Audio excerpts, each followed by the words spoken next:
All right, so how do you know whether your model actually works? In order to verify or to validate your model, you have to know what is the analytical solution. Might be a little bit too hard for some of you, but anyway, I just illustrate of how this is done. It's about partial differential equations and how to solve them. So you can actually simplify this problem, not simplify, but just write it slightly differently. First of all, what you can do is you can express the first derivative of the vertical velocity. You can actually express that as the second derivative of your object location. Okay, the acceleration, okay, is the temporal derivative of the location, the second temporal derivative of location.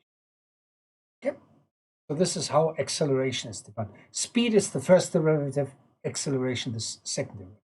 On the right hand side, the buoyancy force. Okay, we had that before. Okay, you can also now reformulate the buoyancy force if you focus on the equilibrium level and define the buoyancy force by a distance from the equilibrium level. Okay, and if you think about it, it works out to be like this.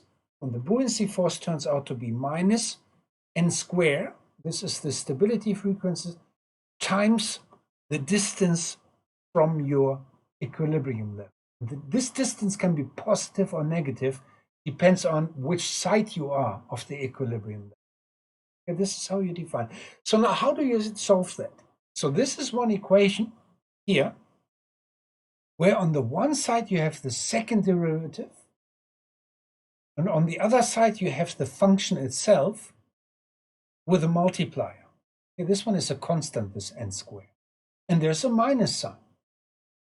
So if you now learn a little bit about functions, is that the only function that does this, that shows this behavior, is actually a sine or a cosine function. Okay, because the second derivative gives you the same function, but with the opposite sign.